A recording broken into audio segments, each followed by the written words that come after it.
မျက်မှန်ထူထူအဖြူရောင်ဝတ်စုံအပြည့်နဲ့သဘောကောင်းတဲ့ပုံစံပေါက်တဲ့အဖိုးအိုပုံစံကိုမြင်လိုက်တာနဲ့ဒါက KFC ဆိုတာကဘာအနှံပြားကလူတိုင်းသိကြပါတယ်အရသာရှိတဲ့ကြက်ကြော်တရုံးကိုကိုက်လိုက်တိုင်းရရှိတဲ့အရသာနဲ့အတူ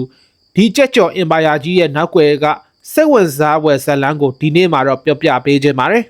KFC ရဲ့အသက်ဝိညာဉ်ကတော့ original recipe လို့ခေါ်တဲ့ကြက်ကြော်ရဲ့ formula ပါပဲ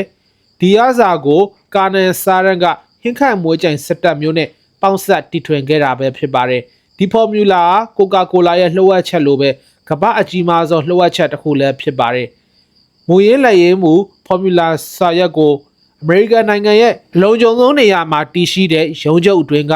လုံခြုံရေးအဆင့်မြင့်ထားတဲ့မိကန်တစ်တာတစ်ခုထဲမှာတင်စီထားပါတယ်ဟင်းခိုင်မွေးကြံတွေကိုရောဆက်တဲ့အခါမှာကွန်ရီနှစ်ခုခွဲပြီးတဝက်စီရောဆက်စေပါတယ်ဒါမှဘယ်သူကမှကြက်ကြော်ရဲ့ပါဝင်ပစ္စည်းအကုန်လုံးကိုမသိနိုင်မှာဖြစ်ပါတယ်နောက်ထပ်လှုပ်ဝက်ချက်တစ်ခုကတော့ဖိအားမြင့်ပေါင်းအိုးကိုအသုံးပြုခြင်းပါပဲတာမန်ဒဲအိုးနဲ့ကြော်ရင်ကြားသလိုကြက်သားက6သွားတက်ပါတယ်ဖိအားမြင့်ပေါင်းအိုးနဲ့ကြော်လိုက်တဲ့ခါမှာတော့အချိန်မြန်ဆန်ပြီးကြက်သားရဲ့အရွေးရှားမှုကိုထိမ့်သိမ်းထားနိုင်တာက KFC ရဲ့ထူးချွန်ကောင်းမွန်တဲ့လက်နက်တစ်ခုပါပဲ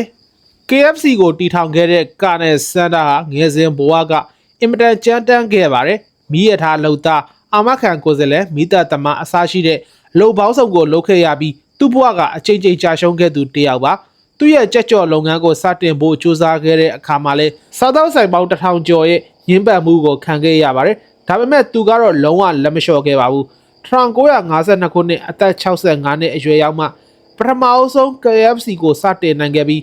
အဲဒီနောက်ပိုင်းမှာတော့ကမ္ဘာတဝန်းလုံးကိုထိုးဖောက်နိုင်ခဲ့တာဖြစ်ပါတယ်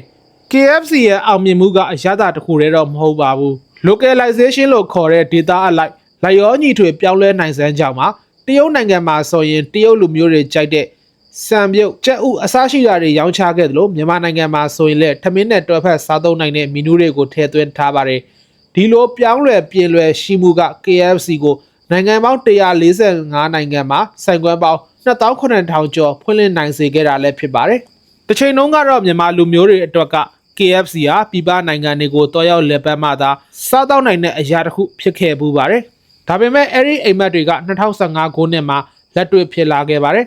2015ခုနှစ်ဇွန်လပိုင်းမှာတော့ရန်ကုန်မြို့ဗိုလ်ချုပ်အောင်ဆန်းလမ်းမကြီးပေါ်မှာပထမအဆုံး KFC ဆိုင်ကိုစတင်ဖွင့်လှစ်ခဲ့ပါတယ်ဆိုင်စားဖွင့်တဲ့ရက်တွေတုန်းကဆိုရင် KFC ကြက်ကြော်ကိုမြည်ဆန်းဖို့အတွက်လူတွေဟာဆိုင်ပြင်ဘက်လမ်းမကြီးတွေအပေါ်ထိနိုင်ပေါင်းများစွာတန်းစီဆောင်ဆိုင်နိုင်ခဲ့ကြတဲ့မြင်ကွင်းဟာတမိုင်းတွင်ခဲ့ရပါတယ်ဒီနေ့ချိန်မှာတော့ KFC ဟာရန်ကုန်မန္တလေးပါဝင်မြို့ကြီးတော်တော်များများမှာနေရာယူထားပြီးတော့မြန်မာလူမျိုးတွေရဲ့နေ့စဉ်ဘဝရုံတက်ရုံစင်းချိန်တွေနဲ့မိသားစုတွဲဆုံပွဲတွေမှာအစိပ်ပိုင်းတစ်ခုဖြစ်တက်ရောက်လာခဲ့ပြီဖြစ်ပါတယ်